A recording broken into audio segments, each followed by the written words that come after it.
उत्तर प्रदेश में एक नैरेटिव विपक्ष ने गलत दिया, लोगों को गुमराह किया और उस गुमराह लोगों को हम समझा नहीं पाए। बिल्कुल। तो हमारे पक्ष में मतदान उतना अच्छा नहीं हुआ जितना हमने उम्मीद की थी। पॉलिटिशियन बनना है तो 24 घंटे काम करने की मन में अगर ठान लीजिए तो पॉलिटिशियन राजनीति की तरफ आ जाइए, और मन में ये हो कि 2 घंटे काम करना है तो कभी राजनीति में मत आइए। मैं ये बात कहता हूँ, जब आप सरस्वती जी की पूजा करते हैं तो लक्ष्मी जी आपके पास अपने आप आती हैं। ओके। और ये शिक्षा और रोजगार का वैसे रिलेशन है। सर मतलब आपका कहना है कि अगर हमें और किसी पार्टी में जाना होता तो क्या उसकी कोई क्वालिफिकेशन लिस्ट होती है? हाँ, आपको एक जाति में जन्म लेना होता है, एक परिवार में जन्म लेना होता है। आपको टॉप पॉलिटिशियन बनना है, वहां जाना है तो मुझे उस परिवार में जन्म लेना पड़ेगा, तो अगली पीढ़ी में जा पाएंगे आप। विपक्ष कहता है कि भारतीय जनता पार्टी ईवीएम से चुनाव जीतती है जी, लेकिन गवर्नमेंट नौकरियां कम है, ये सच है। हमारी पॉपुलेशन ज्यादा है और उसी के रेशियो में नौकरियां, क्योंकि सरकारी सिस्टम को मैनेज करने के लिए जितने लोग चाहिए वो कम ही चाहिए। युवा सक्षम बने। मैं तो एक बात कहता हूं, अगर एक नौकरी है तो वो मेरी हो। ओके। मुझे वैसा बनना है, उतना योग्य बनना है, तो नौकरियां कम कहाँ है, आप करोगे तो एक ही नौकरी। नमस्कार दोस्तों, स्वागत है आपका हमारी इस खास पॉडकास्ट में। आज हम आपको ऐसे शख्सियत से मिलाते हैं जिन्होंने संघर्ष से और काफ़ी स्ट्रगल से आज एक समाज में बदलाव लाया है। तो स्वागत करते हैं उत्तर प्रदेश विधान परिषद के सदस्य इंजीनियर अवनीश कुमार सिंह जी का। तो सर स्वागत है आपका हमारे इस खास शो में। सर सबसे पहले जानना चाहेंगे कि आपने ये बदलाव लाने के आपका विचार आपके माइंड में कैसे आया? बचपन से ही जैसे हम लोग इस सामान्य से परिवार से आए जी। और मेरे पिताजी शिक्षा के क्षेत्र में काम करते थे। बिल्कुल। तो हमने बचपन से अपने परिवार के साथ के लोगों का जुड़ना और किस तरह से लोगों के जीवन में एजुकेशन परिवर्तन लाती है, उसको देखा तो ऐसा लगा कि हाँ, इस क्षेत्र को और बढ़ाना चाहिए। बिल्कुल। तो धीरे धीरे चीज़ें बदलती चली गई और हम लोग पॉलिटिक्स में आ गए। ओके। सर जानना चाहेंगे कि जैसे अभी आपने बताया कि आपके पिताजी जो हैं वो शिक्षा से काफ़ी जुड़े हुए थे। सर आप अपने पिताजी से क्या सीखते हैं? पिताजी से संघर्ष सीखता हूँ, डेडिकेशन सीखता हूँ, जी। और जब कोई लक्ष्य बना लिया जाए तो उस लक्ष्य के लिए कैसे उसके प्रति आगे बढ़ा जा सकता है, उसको सीखता हूँ। जैसे मैं अगर बताऊँ आपको तो जैसे मैंने कहा ना कि मेरे फादर मेरे लिए रोल मॉडल है। ओके। जब उन्होंने अपना जीवन शुरू किया तो संघर्षों भरा रहा। वो पढ़ाई करते करते कोई व्यक्ति एमएससी कर ले, और 1965 के पहले की बात रही होगी जी। और फिर ये निर्णय ले कि मुझे अपने लोगों की सेवा करनी है और अपने गांव में आके छोटा सा विद्यालय शुरू करें। ओके। छोटा सा विद्यालय शुरू करके धीरे धीरे आगे बढ़ते बढ़ते और जो उनका संघर्ष था वो ही प्रेरणा है मेरे लिए। ओके। सर नेक्स्ट जानना चाहेंगे, बचपन से ही आपका मन शिक्षा और समाज सेवा में लग रहा था। तो सर जब आपने इंजीनियरिंग और मैनेजमेंट जैसे कोर्स किए थे, उसके बाद आपने कॉर्पोरेट सेक्टर में जॉब करना क्यों नहीं चूज़ किया? बहुत कुछ ऐसा हुआ कि चीज़ें डेस्टिनी से मेरे जीवन में आई। ओके। मैंने कहा कि बचपन में पिताजी स्कूल शुरू किए, एक स्कूल शुरू किए, फिर दूसरा स्कूल स्टार्ट किए और प्रिंसिपल हुए, फिर गवर्नमेंट ग्रांट मिली स्कूल्स को। तो धीरे धीरे वो आसपास के क्षेत्र में ऐसा हो गया कि लोगों को लगने लगा कि अगर कोई सोल्यूशन चाहिए एजुकेशन से रिलेटेड तो मेरे पिताजी के पास आते थे। ओके। हम लोग छोटे रहे होंगे बचपन में, तो हमने देखा कि कैसे विद्यालय कैसे बनते हैं। पिताजी छोटा सा स्कूल शुरू किए तो फिर ऐसा होता था जनरली कि जैसे होली दिवाली में माता पिता आपके लिए नए कपड़े बनाते होंगे। बिल्कुल।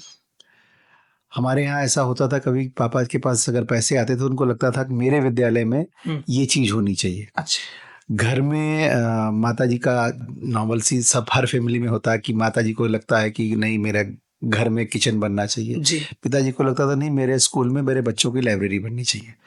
तो ये जो जीवन में जो उतार चढ़ाव, जो बातें हुई घर परिवार में माता पिता के बीच में, निश्चित तौर पर बाल मन में वो प्रभाव जाता है। ओके।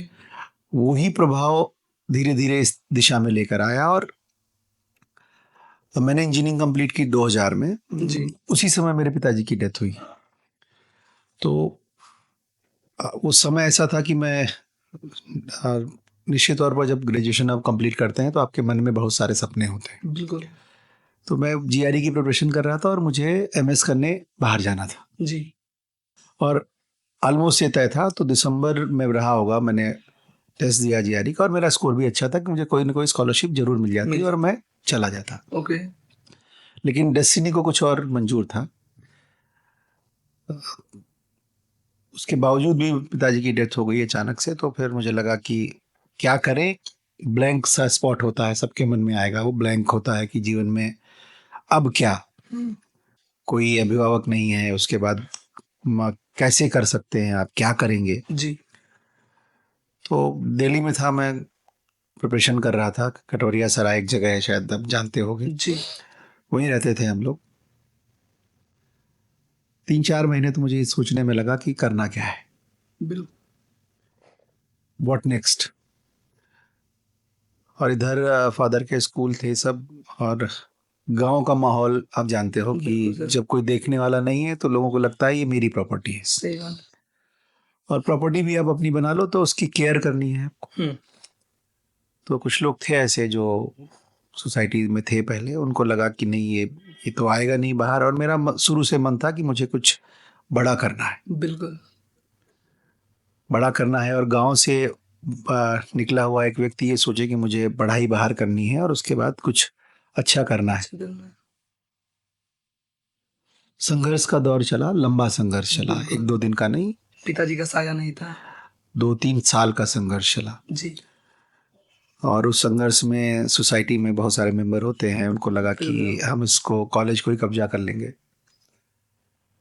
तो जब 1 साल निकल गया तो मुझे लगा कि यार अब तो मेरे पास वापस जाने का रास्ता भी नहीं, क्योंकि इंजीनियरिंग करने के बाद हम दूसरी दिशा में मुड़ गए। लेकिन ईश्वर की कृपा और मेरे माता पिता का आशीर्वाद मेरे साथ था। जी।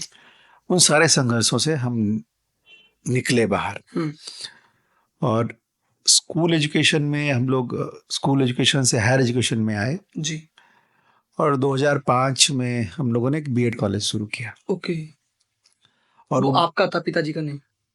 सब कुछ पिताजी का ही है। ओके। स्टार्टिंग में वो कॉलेज छोटा सा था, फिर हम लोगों ने उसको बड़ा किया। बैंक को अप्रोच किया, क्योंकि मैं इंडस्ट्रियलिस्ट का बेटा नहीं हूँ, मैं एक एजुकेशनिस्ट का बेटा हूँ।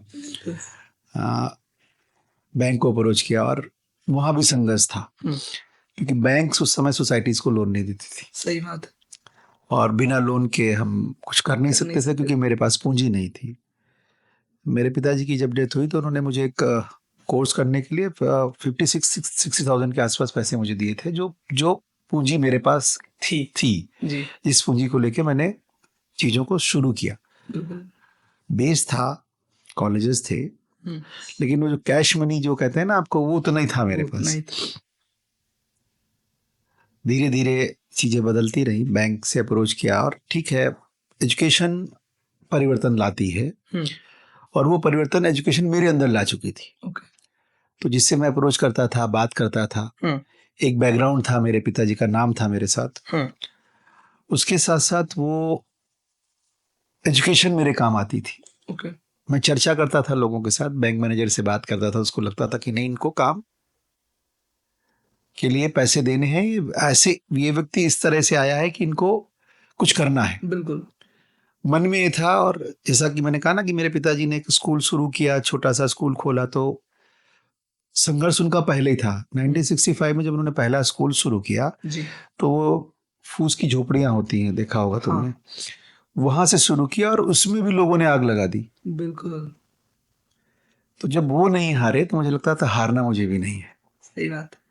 तो धीरे धीरे किसी बैंक से बात किया, फिर बैंक का जीएम था कोई, man I forgot the name, Lucknow में मैंने उनसे चर्चा किया। तो फिर वो स्पेशल परमिशन लेके मुझे स्कूल बनाने के लिए बैंक लोन दिए। तो वो अमाउंट कितना रहा होगा?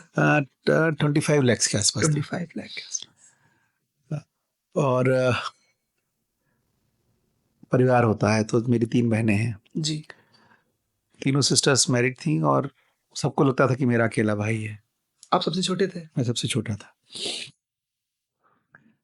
तो संघर्ष में नहीं जाना चाहिए। ओके। उसी बात है, बहन को तो ये लगेगा ही कि उसका भाई सुरक्षित रहे, कैसे ही रहे। तो सबने कहा कि नहीं, लोन लेना अब तो बड़ा इजी है, लोग लोन लेते हैं और आगे काम करते हैं, बट उस समय इतना पैसा ले लेंगे फिर कैसे पे करेंगे। बिल्कुल।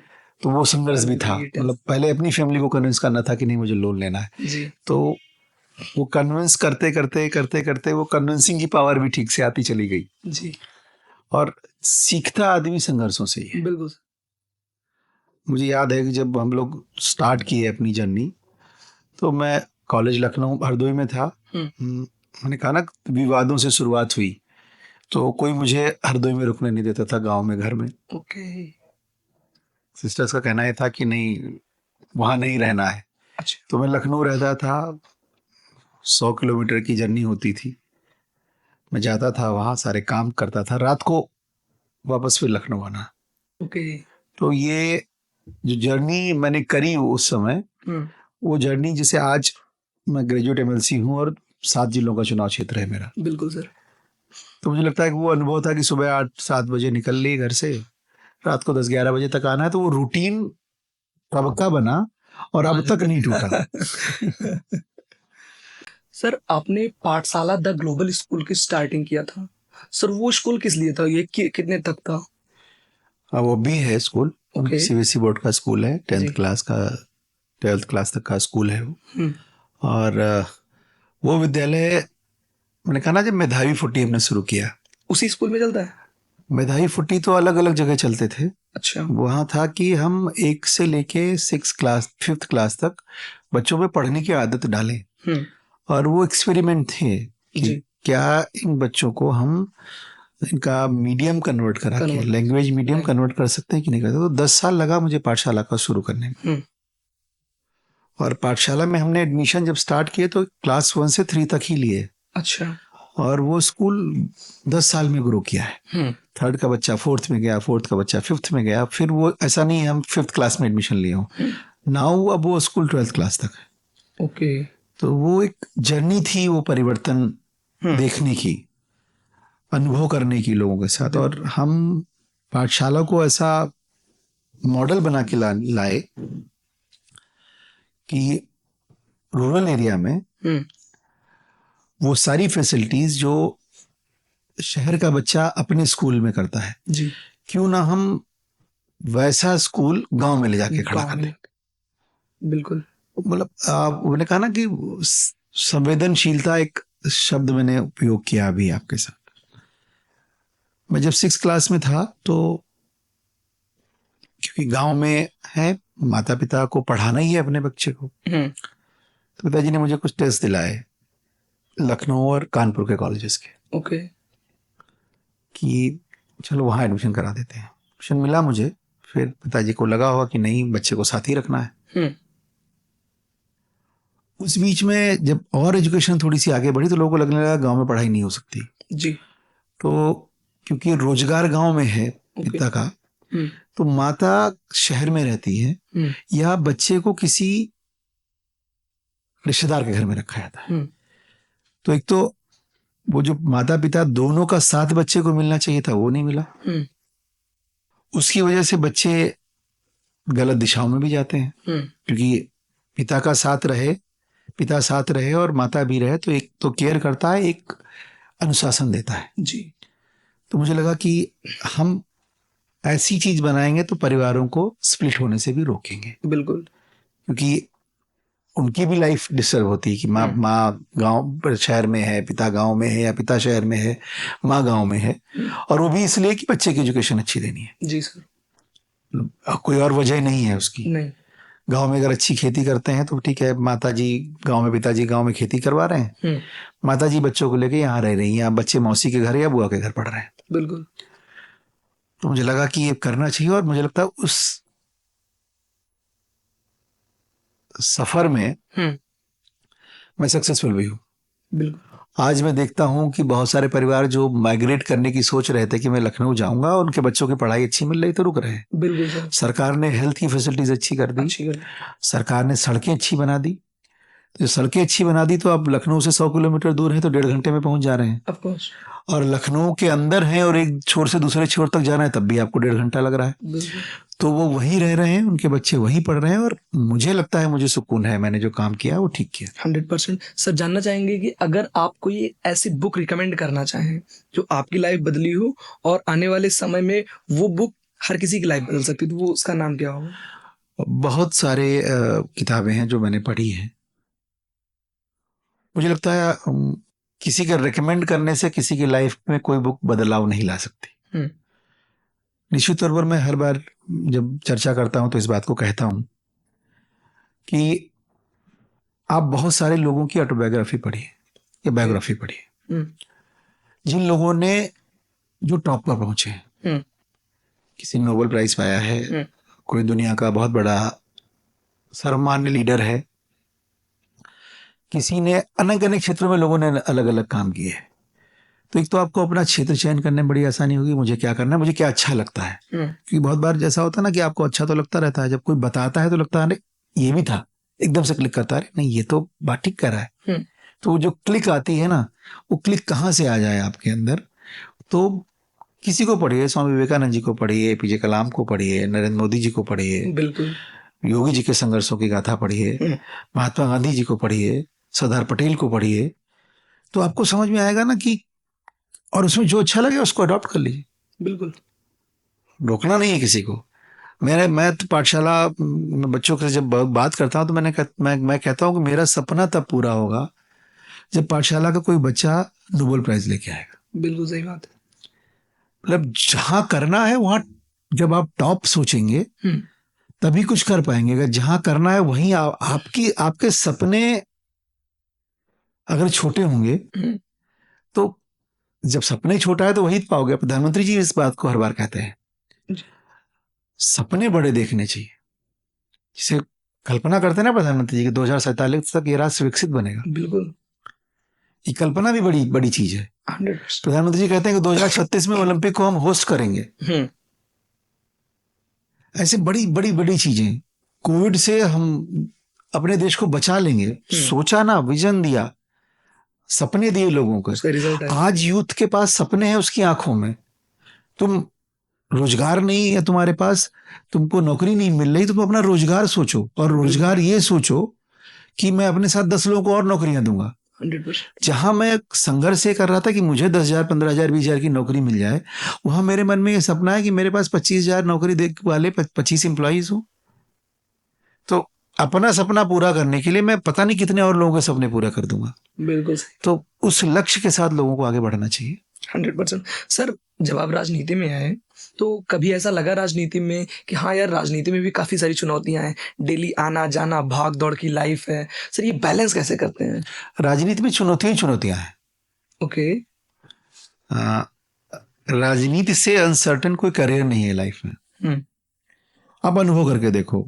सर आजकल के युवा जो हैं वो करियर और शिक्षा को लेकर बहुत असमंजस में रहते हैं कि कैसे चूज किया जाए, कौन सी ब्रांच चूज किया जाए। इसमें काफी ज्यादा प्रॉब्लम्स आती हैं और सारे बच्चों को, और आजकल के पेरेंट्स भी सर बच्चों को माहौल देख के नहीं, बच्चों की हॉबी देख के नहीं पढ़ाते हैं, आसपास के लोगों को देख के पढ़ाते हैं कि हाँ बगल में इंजीनियरिंग कर रहे हैं एक बच्चा, तो हाँ मेरा बच्चा भी इंजीनियरिंग या डॉक्टर करे बनेगा। इसके अलावा भी क्या करियर ऑप्शन और सारे हो सकते हैं? ये तो सदा से चलता आ रहा है। बिल्कुल। आज तो हुआ नहीं कि हॉबी देख के पेरेंट्स पढ़ाएं जी। डाटा तो न्यूटन को भी गया था। बिल्कुल। तो जिसको जो करना है वो कर लेता है। विश्वास होना चाहिए उसको अपने। ओके। और माता पिता की इच्छाओं का अगर सम्मान नहीं करेंगे तब भी आप आगे नहीं बढ़ पाएंगे। उनके अनुभवों से सीख कर माता पिता, शिक्षक, उनके अनुभवों से सीखकर आप अपने लिए जो बेहतर है जी, जो आपको अच्छा लगता है। मैंने कहा ना थोड़ी देर पहले भी कि जो अगर मुझे करियर वही मिल जाए जो मुझे अच्छा लगता है तो ये ईश्वर का दिया हुआ एक सौभाग्य है। बिल्कुल। तो ऐसा होता है, हमको जो अच्छा लगता है मैं वो करूं। और मेरे माता पिता देखिए, आइदर कन्विंस समबडी और कन्विंस्ड बाय समबडी। आप इतने टैलेंटेड हो जाओ कि आपके माता पिता कन्विंस हो जाए कि आपको यही काम करना है, बिल्कुल, या फिर उनकी बात पे आपको कन्विंस होना पड़ेगा। 100%। तो ये लक्ष्य लेके चलिए, और कुछ भी कठिन नहीं है और कुछ भी आसान नहीं है। मतलब इम्पॉसिबल जैसा शब्द डिक्शनरी में हाई होना ही नहीं चाहिए, बिल्कुल, लेकिन हर चीज इम्पॉसिबल लगती है जब आप कोई काम मन से नहीं करते। तो और मन से काम करिए, तो मन से पढ़िए जो अच्छा लगे, और हमें एक बेहतर नागरिक बनने की तरफ प्रयास करना चाहिए। बिल्कुल, मेरा लक्ष्य ये होना चाहिए जीवन में कि मैं अपनी जरूरतों को पूरे करने के साथ साथ मैं राष्ट्र की जरूरतें भी पूरी कर पाऊँ। बिल्कुल, मैं ऐसा नागरिक बनूं जो मेरी सोशल रिस्पॉन्सिबिलिटी है। ऐसा नहीं है कि मैं रह रहा हूं तो मैंने गड्ढा खोद दिया, उसमें कोई गिर जाए और गड्ढा खोदने से मेरा फायदा हो रहा हो तो मैं गड्ढा खोद दूं। बिल्कुल, आप ऐसे नागरिक मत बनिए। आप ऐसे नागरिक बनिए कि गड्ढे आपको दूसरों के लिए नहीं खोदने हैं, अपने लिए। जब जब दूसरों के लिए अच्छी रोड बनाएंगे तो उस पर चलने का अवसर आपको भी मिलेगा। बिल्कुल। तो इस लक्ष्य के साथ जब आप चलेंगे तो निश्चित तौर पर आप आगे जाएंगे। सर, नरेंद्र मोदी, इस नाम से आप क्या सीखते हैं? सवाल तो ये होना चाहिए था कि नरेंद्र मोदी नाम से आप क्या नहीं सीखते। ओके, बिल्कुल, नरेंद्र मोदी जी के व्यक्तित्व में वो सारी चीजें हैं, वो सारे गुण हैं जो एक व्यक्ति अगर के अंदर आ जाए तो आदर्श बन जाता है। तो सैकड़ों करोड़ों अरबों लोगों का विश्वास है उन पर। ओके, और वो विश्वास इसलिए है कि उनकी कथनी और करनी में फर्क नहीं है। और संवेदनशील पॉलिटिशियन, मैं पॉलिटिक्स में हूं तो मुझे लगता है एक बहुत बड़ी वजह आदरणीय प्रधानमंत्री जी। ओके, वो जब देश के प्रधानमंत्री का सफर तय कर रहे थे, मेरा वो 2014 13-14 का वो साल, जब भी मुझे संघ के संपर्क में आके ये सब चीजें करने का अवसर मिला जी, तो मुझे लगा नहीं, अब हम लोग भी पॉलिटिक्स में आएंगे और चेंज लेकर आएंगे। तो राजनीति चेंज मेकर बनने के लिए है, ना कि इसलिए है कि आप अपने स्वार्थों को पूरा करें। बिल्कुल। सर, जानना चाहेंगे कि विपक्ष कहता है कि भारतीय जनता पार्टी जातिवाद पे चुनाव लड़ती है, इसमें आपका रिव्यू क्या रहेगा? भारतीय जनता पार्टी कभी जाति पे चुनाव नहीं लड़ती। भारतीय जनता पार्टी राष्ट्रवाद पे चुनाव लड़ती। तो जाति पे चुनाव तो लड़ने वाले लोग आपके सामने है ना, जो कहते हैं कि जाति की गणना कराओ। बिल्कुल, धर्म के आधार पर भारतीय जनता पार्टी की जो योजनाएं हैं, किसी से ये नहीं पूछा गया कि तुम्हारी जाति क्या है। बिल्कुल, शादियां होती हैं जो वैवाहिक कार्यक्रम सरकार जिसमें पैसा देती है, ये नहीं पूछा जाता कि वहां कौन सी जाति से हो, आप कौन से धर्म से हो। और बीजेपी तो संघ की विचारधारा से उभरी है। संघ की विचारधारा राष्ट्रवाद की विचारधारा है। समरसता अगर देखनी है तो संघ की शाखा में कभी कोई चला जाए। समरसता अगर देखनी है तो संघ के सहभोज में चला जाए। वहां एक रो होती है, वहां हर जाति धर्म के लोग बिना ये जाने आसपास बैठ के, अगल बगल बैठ के खाना खाते हैं। कौन खाना आपको परोस रहा है उसकी जात भी नहीं पता होती आपको। मैं तो संघ में काम करता था जी, तो मेरा नाम अवनीश जी था। और राजनीति में आने के बाद लोग जब परिचय कराते हैं तो अवनीश सिंह पटेल बोलते हैं। ओके, और मैं उस विचारधारा पे हूं जहां अवनीश जी चलता है। ओके, तो भारतीय जनता पार्टी की विचारधारा कभी है ही नहीं। जो नहीं जानते बीजेपी को वही ऐसी बातें करते हैं। जो बीजेपी को जानते हैं, बीजेपी के लिए राष्ट्र सर्वोपरि है। यहां वो लोग हैं जो भारत के एक गरीब वंचित व्यक्ति को सारे लाभ मिल जाएं और कैसे माँ भारती का मस्तक ऊंचा रहे, इसके लिए काम करते हैं। सर बेहतर नेता कौन, इंदिरा गांधी या नरेंद्र मोदी? नेता तो नरेंद्र मोदी ही है। नेता कैसे कह सकते हैं आप इंदिरा गांधी को? इंदिरा गांधी जी संघर्षों से नेता नहीं बनी। इंदिरा गांधी ने पैतृक, वो राजा का तो कह सकते हो आप उनको, नेता नहीं कह सकते। राजा बन के कोई नेता बन जाए क्योंकि लोकतंत्र की मजबूरी है, बट वो राजा बन के नेता बनी है। उनको पहले प्रधानमंत्री पता था कि मुझे प्रधानमंत्री बनना है। नरेंद्र मोदी जी को ये नहीं पता था मुझे करना क्या है लाइफ में। उनको ये पता था कि लाइफ में मुझे लोगों के लिए काम करना है। मैं प्रधानमंत्री बनूंगा, मैं मुख्यमंत्री बनूंगा, सोचा भी नहीं था उन्होंने। जनता ने उनको मुख्यमंत्री प्रधानमंत्री बनाया है। इंदिरा गांधी को उनके जन्म ने उनको प्रधानमंत्री बनाया है। बहुत अच्छा उत्तर दिया सर आपने। सर आपको क्या ऐसा लगता है कि शिक्षा को रोजगार से जोड़ना चाहिए? शिक्षा रोजगार का माध्यम है। शिक्षा रोजगार से जुड़ी हुई है। जब आप अच्छी शिक्षा ग्रहण करेंगे तो रोजगार आपके पास मैं ये बात कहता हूं, जब आप सरस्वती जी की पूजा करते हैं तो लक्ष्मी जी आपके पास अपने आप आती हैं। और ये शिक्षा और रोजगार का वैसे रिलेशन है। सर युवाओं की राजनीति में आना, क्या आपको लगता है कि ये आने वाले फ्यूचर को एक बड़ा तोहफा देगा? प्रधानमंत्री जी ने कहा 1 लाख युवा पहली पीढ़ी के पॉलिटिशियन, जिनकी सोच अलग होगी, जिनकी पारिवारिक बैकग्राउंड नहीं पॉलिटिक्स की होगी, जैसे हम जैसे लोग जो राजनीति में आए, तो मैं दावे के साथ कह सकता हूं अगर भारतीय जनता पार्टी नहीं होती तो मैं एमएलसी नहीं बनता। मेरे पास वो कोई क्वालिफिकेशन नहीं थी जो दूसरे दल चाहते हैं। मेरे पास वो सारी क्वालिफिकेशन थी जो भारतीय जनता पार्टी चाहती।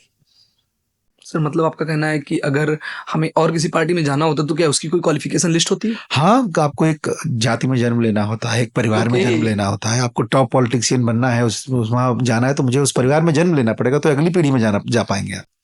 क्या बात है। इस पीढ़ी में तो नहीं जा पाएंगे ना।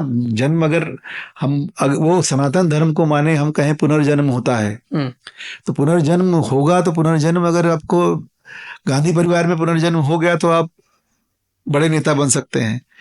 इधर अगर अखिलेश जी के परिवार में आपका जन्म हो गया तो आप बड़े नेता बन सकते हैं। भारतीय जनता पार्टी में तो किसी परिवार में आप जन्मिए, आप काम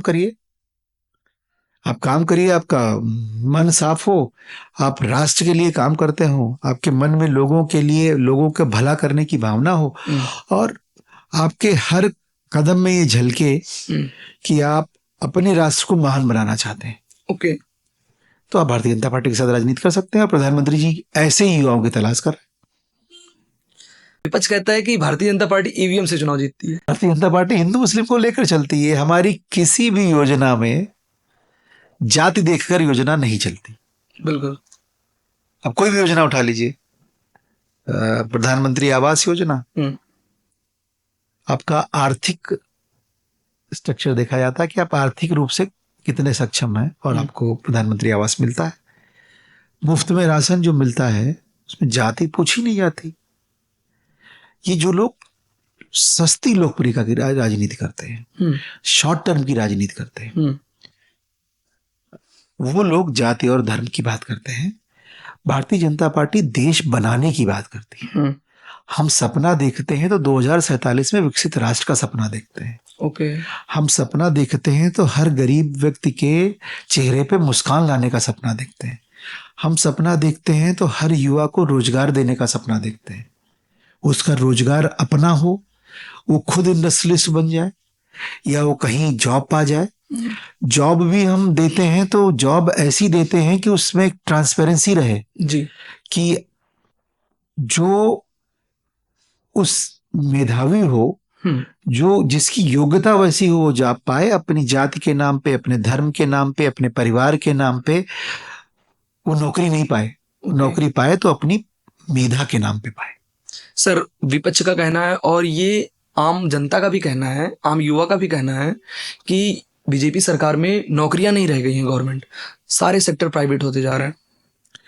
गवर्नमेंट नौकरियां नहीं रह गई हैं, इसका कोई आंकड़ा तो मुझे कोई देगा तो मैं बात करूंगा जी।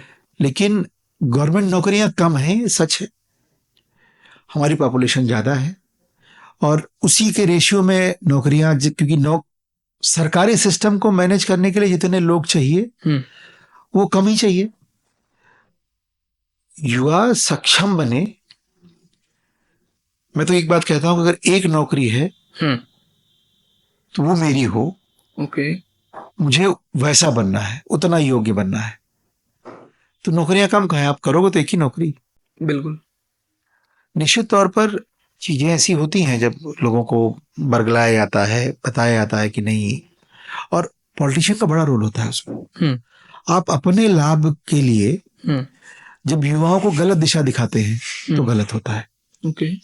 तो आप अपने लाभ के लिए जब पॉलिटिशियन इस बात छोड़ देंगे तो ये भारत में ना अवसरों की कमी है, ना भारत की धरती पर तो सोने की चिड़िया है हमारा देश। बिल्कुल सर।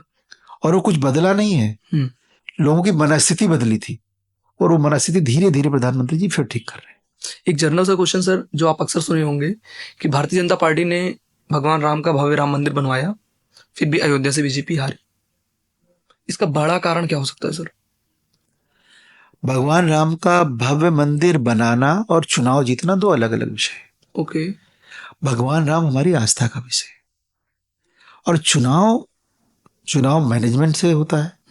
चुनाव जनता की क्षणिक आवश्यकताओं की पूर्ति पे होता है, या चुनाव में कभी कभी ऐसा भी होता है कि कोई नैरेटिव गलत बनता है। तो अयोध्या का चुनाव हम हारे, मिल्कीपुर का चुनाव हम उतने वोट से जीते जितने वोट पे पूरी लोकसभा हारे थे, यानी कि 5 विधानसभाओं में जितना चुनाव हारे थे वो एक अयोध्या की एक विधानसभा हम उतने वोट से जीते। तो समय रहता है कभी कभी और बहुत सारे उतार चढ़ाव होते हैं। बिल्कुल। राम मंदिर भव्य बना है, उसका आपने देखा होगा ना, अभी सुना होगा, कुंभ जब हुआ जी तो लाखों लोग वहां दर्शन करने आ रहे थे। बिल्कुल सर। एक एक दिन में 10-10 लाख लोग राम मंदिर के दर्शन किए। भारत की आस्था है, भारत की आस्था अपनी आस्था का उत्सव मना रही है बीजेपी की सरकार में। जो लोग अपनी आस्था को, जो भारत की आस्था को सम्मान नहीं दे पाए, उन लोगों से हम क्या सोच सकते हैं? उनकी तरफ हम क्या बात करें, उनके लिए क्या कहें उनसे? बिल्कुल। जब मैं बचपन में मैं बताता हूं, मैं जब हम लोग कभी मंदिरों में जाते हुए, आपने भी अनुभव किया होगा उन चीजों का, कि हम अपने किसी मंदिर में जाते थे, हमारी आस्था तो मंदिर में है, ईश्वर के दर्शन करने, भगवान के दर्शन करने विभिन्न रूपों में हम अलग अलग मंदिरों में जाते थे, और मंदिर की अव्यवस्था देख के आपके मन में क्या ख्याल आता था कि इतने सारे लोग यहाँ आ रहे हैं, क्या मेरी सरकार यहाँ तक आने की सड़क नहीं ठीक करा सकती? बिल्कुल सबके मन में आता होगा। 100%। और हमारी सरकार ने वो काम किए हैं, उन मंदिरों का भी जीर्णोद्धार किया है जहां भारतीय जाते हैं, और उन मंदिरों तक जाने वाली सड़कों का भी जीर्णोद्धार किया है। ओके। तो आस्था, कोई व्यक्ति आतंकवादी कैसे बनता है?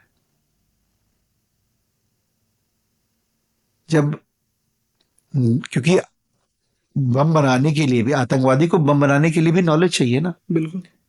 तो नॉलेज को जब विश्वास के साथ नहीं जोड़ा जाता तो वो नॉलेज गलत दिशा में चली जाती है और वो आतंकवादी बन जाता है। भारतीय जनता पार्टी की सरकार जो शिक्षा पे काम करती है तो आपको आस्था के साथ जोड़ती है, बिल्कुल, विश्वास के साथ जोड़ती है, और जब आस्था और विश्वास के साथ जब कोई काम करते हैं तो देश की उन्नति होती है। बिल्कुल। सर, जानना चाहेंगे कि आपने मेघावी 40 जो योजना स्टार्ट किया है सर, इसके पीछे का क्या राज है? देखिए,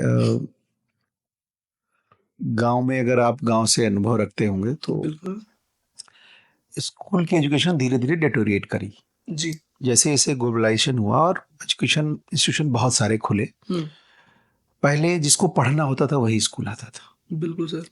अब जिसको नहीं पढ़ना है वो भी स्कूल आता है। तो कैसे बच्चों के मन में पढ़ने की इच्छा जागृत की जाए? जैसे मैं अपना बताता हूँ कि मुझे कोई भी बुक मिलती है तो मुझे लगता है इसको पढ़ा जाए। ओके। और ये प्रेरणा मुझे बचपन से ही मिली हुई है। तो मुझे लगा क्यों नहीं मैं, क्योंकि मैंने कहा ना मैं हायर एजुकेशन का इंस्टीट्यूशन शुरू किया। जी सर। और वहां पे मुझे क्वालिटी देने का अवसर नहीं मिल रहा था। मुझे ऐसा लग रहा था कि मेरे पास जो स्टफ आ रहा है, जो बच्चे मेरे पास आ रहे हैं, इनके अंदर वो कंटेंट नहीं है, कैसे इनको और आगे बढ़ाया जा सकता है। और मेरे पास एक्सपेरिमेंट करने का अवसर था मेरे पिताजी की वजह से, क्योंकि मेरे पास प्राइमरी स्कूल भी था, मेरे पास 6 to 12 का स्कूल भी था, और मेरे पास 12 से लेके पीजी तक का भी स्कूल। तो मैंने पहला एक्सपेरिमेंट ग्रेजुएशन स्कूल में शुरू किया, तो वहाँ पर मुझे ऐसा लगा कि जो मैं करना चाहता हूँ मैं नहीं कर पा रहा हूँ। ओके। तो फिर मैंने प्लान किया चलो 6 क्लास में करते हैं। अच्छा। 6 क्लास में बच्चा आ रहा था, वो जो 1st से 5th तक पढ़ के आ रहा था, वहाँ भी उसको पढ़ने की आदत सी नहीं लग रही थी। जैसे आप अभी अनुभव करो, आपको किसी बात की आदत सी लग जाए जी, मतलब लत शब्द कहना तो अलग होगा, बट उसको आदत में करे और आदत से पैशन बन जाए। पढ़ाई अगर पैशन बन गया तो रिजल्ट आता ही है। बिल्कुल 100%। जिस चीज में कोई व्यक्ति पैशन बना लेता है उसमें रिजल्ट आता है। और उदाहरण हमारे पास नरेंद्र मोदी जी से लेके बिल्कुल आज योगी जी तक सारे उदाहरण हैं। अगर आप पैशन बना लें कि नहीं मुझे लोगों का भला ही करना है, तो फिर वो आप करते ही हैं। उसके लिए जो सीढ़ियां चढ़नी होती हैं वो चढ़ते हैं। तो मैं था, तो फिर ये हुआ कि हम लोग छोटे बच्चे को पकड़ेंगे जी, मतलब क्लास 1 में से पहले पकड़ेंगे। और गांव में 6 ईयर से कम 5-6 ईयर से कम का बच्चा कोई स्कूल भेजता नहीं। बिल्कुल सर।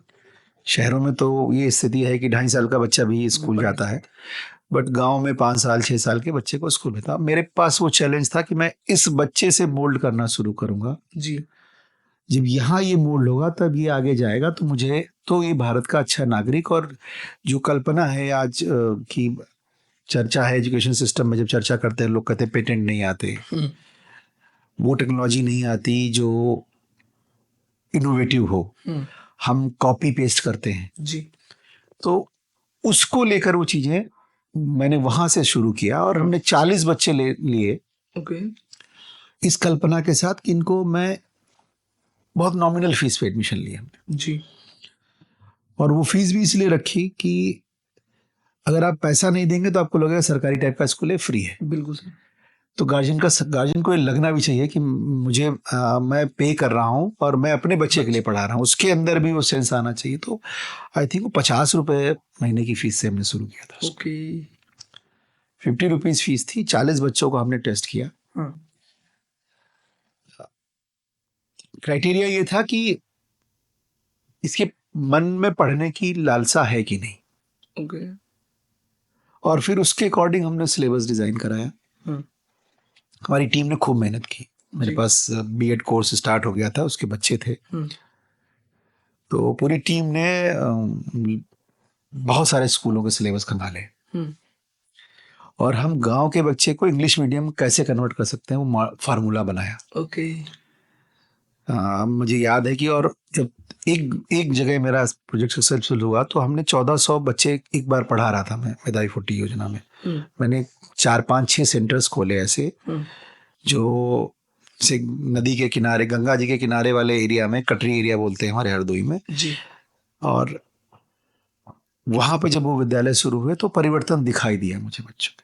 एक बार मैं ऐसे पेरेंट टीचर्स मीटिंग में पहुंचा, ऐसे ही कभी कभी मौका मिल जाता था, तो मैंने कहा चलो बात करके देखते हैं कि हमारे टीचर कर क्या रहे हैं। तो गार्जियन मुझसे बोला कि मेरा बच्चा जो है वो कुर्सी नहीं जान बोलता है, चेयर बोलता है इसको। ओके। तो लैंग्वेज जो सीखते हैं आप, तो ये बच्चा पैदा होता तो उसको तो पता नहीं कौन सी लैंग्वेज है इसको। तो हम लोगों ने मॉडल उसका ये लिया था कि उसको शुरू के कुछ मंथ्स में हिंदी बोलना ही नहीं सिखा देना है, मतलब हिंदी के शब्द ही नहीं देने इसकी वोकैबुलरी। स्कूल आएगा तो इंग्लिश के वर्ड ही लेके जाएगा, घर में अपने हिंदी के वर्ड बोलता ही है वो नॉर्मली, बहुत सारा कुछ वो सीख ही लेता है, तो वो घर में अपने कुछ भी सीखे। तो मुझे लगा नहीं, this thing is going well. तो धीरे धीरे वो चीजें चली और फिर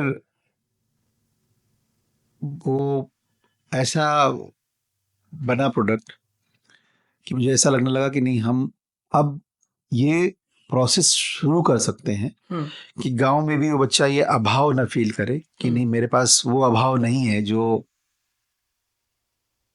बाकियों के साथ था जी। और सारा कुछ मैंने अपने एक्सपीरियंस से ही सीखा। और जब आप किसी चीज को जीते हैं ना,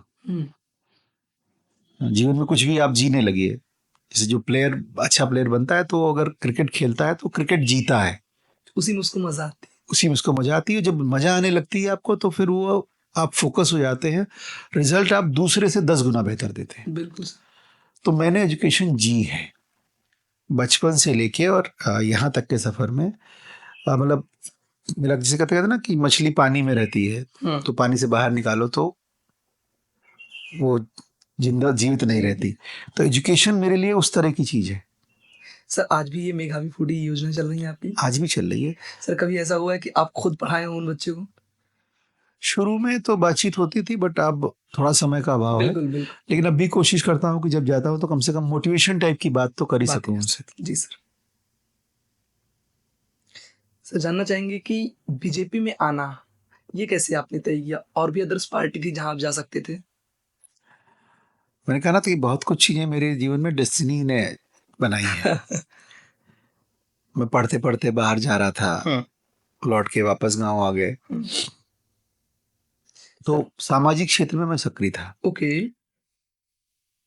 और नए नए काम करना, नए तरीके से करना मुझे शुरू से अच्छा लगता था। जी तो राष्ट्रीय स्वयंसेवक संघ का नाम सुना होगा आपने। बिल्कुल। मेरे बड़े भाई थे, वो संघ में बहुत सक्रिय है। जी। तो एक कार्यक्रम हुआ गीता जयंती का, कॉलेज में ही हुआ कार्यक्रम, क्योंकि कॉलेज में कार्यक्रम कराना भी इजी होता है और आप आराम से करा सकते हैं, बच्चे भी रहते हैं। सर आपका कॉलेज है कहाँ पे? हरदोई में है। ओके। अभी तो हरदोई लखनऊ सब जगह है, बट वो शुरुआत वहीं से हुई। वहीं से। तो संचालक जी थे यहाँ पे एक संघ में, जो प्रांत में जिनके मार्गदर्शन में संघ काम करता है उसको उनको संचालक बोलते हैं। ओके। तो संचालक जी उस कार्यक्रम में मेरे पास आए। अच्छा कार्यक्रम हुआ, मेरा भी वक्तव्य हुआ, उन्होंने भी बोला उनका, मुझे भी अच्छा लगा कि वो गीता पे इंजीनियर थे वो, और गीता पे उनका प्रकांड विद्वान है। ओके। तो बातचीत होती रही, तो फिर मेरे भैया से उन्होंने कहा कि इसको पॉलिटिक्स में ले आओ। सर जब आपने ये सुना होगा अचानक से? नहीं, मुझे नहीं कहा। अच्छा। वो लोग सीधे नहीं करते। ओके। वो तो भूमिका उन्होंने बनानी शुरू कर दी। मुझे क्रीड़ा भारती में दायित्व मिला अवध क्षेत्र के अध्यक्ष का, क्योंकि मैं वहाँ गांव में, जैसे मुझे लगता था ना कि जब खाली समय है तो क्या, तो जो छुट्टियां होती हैं 15 मई से लेके 1 जुलाई तक, गर्मियों वाले। तो उसमें मैं वहाँ गेम्स कराता था। अच्छा। तो समर ओलंपिक के नाम से ओके। बच्चे आते थे, सुबह 6 बजे से लेके 10 बजे तक खेलते थे, फिर शाम को 4 बजे के बाद फिर वो गेम शुरू होते थे। तो ऐसे करके करीब 6-7 साल वो लगातार एक्टिविटी चलती रही, धीरे धीरे बड़ी हो गई। ओके। खेल मंत्री केंद्र के वो भी आ गए उस कार्यक्रम में। अच्छा। और तो क्रीड़ा भारती का क्षेत्र के अध्यक्ष का दायित्व दे दिया, तो फिर बड़ा हुआ एरिया बड़ा। और अवध 14 जिलों का क्षेत्र था। जी। तो अब सारे जिलों में हमने जाना आना शुरू कर दिया, चर्चा होनी शुरू कर गया। आपका रायबरेली भी उसी में आता है। जी। तो फिर जब कोई काम करना आप शुरू करते हैं तो आपकी क्षमताओं का लोग आकलन करते हैं कि क्या कर सकते हैं, और संघ ये काम बहुत अच्छे से करता है। किसी भी ऐसे व्यक्ति को वो कोई ऐसे दायित्व नहीं देते जो कॉम्पिटेंट ना हो। सर जैसे विपक्ष का कहना है कि उत्तर प्रदेश में वो चीजें, वो लहर नहीं चल पाई थी जो हर जगह से बीजेपी काफी अच्छे चुनाव से, काफी अच्छे मार्जिन से जीती है, तो क्या कोई कमियां रह गई थी? उत्तर प्रदेश में एक नैरेटिव विपक्ष ने गलत दिया, लोगों को गुमराह किया, और उस गुमराह लोगों को हम समझा नहीं पाए। बिल्कुल। तो हमारे पक्ष में मतदान उतना अच्छा नहीं हुआ जितना हमने उम्मीद की थी। सर अंतिम क्वेश्चन आपसे जानना चाहेंगे कि हमारे दर्शकों को इस पॉडकास्ट के माध्यम से आप शिक्षा, राजनीति और युवा का क्या संदेश देना चाहेंगे? आपका पॉडकास्ट अच्छा है कि युवा इस पॉडकास्ट को कर रहा है। मिडिल क्लास की फैमिली से आया हुआ एक युवा मन में ये सोचता है कि मुझे पॉडकास्ट करना है, तो उसके लिए भी तुमको बधाई। आपकी उन्नति हो, आपकी प्रगति हो, आपका पॉडकास्ट और अच्छा चले, ऐसी मेरी शुभकामनाएं। युवाओं के लिए केवल एक संदेश है कि जो मन में ठानो, उसमें जो भी रोड़े आते हैं जी, उनको हटाते जाओ। लक्ष्य तय करो, लक्ष्य तय करके उस लक्ष्य को पाने के लिए जितना प्रयास चाहिए उतना करना पड़ेगा। पॉलिटिशियन बनना है तो 24 घंटे काम करने की मन में अगर ठान लीजिए तो पॉलिटिशियन राजनीति की तरफ आ जाइए, और मन में ये हो कि 2 घंटे काम करना है तो कभी राजनीति में मत आइए। बिल्कुल सर। तो सीधे सी एक लाइन में अगर मैं कह सकता हूं कि आपको जो अच्छा लगता हो जी, जिसमें आपके माता पिता खुश हो और आपके काम करने से आपके देश का गौरव बढ़े, तो हर युवा को वही काम करना चाहिए। बहुत बहुत धन्यवाद अवनीश जी, आपने हमें अपना इतना कीमती समय दिया। अगर आपको यह पॉडकास्ट पसंद आए तो इस पॉडकास्ट को शेयर करें, लाइक करें और सब्सक्राइब करें। फिर मिलते हैं एक नए पॉडकास्ट के साथ, तब तक के लिए धन्यवाद, बहुत बहुत धन्यवाद सर। धन्यवाद।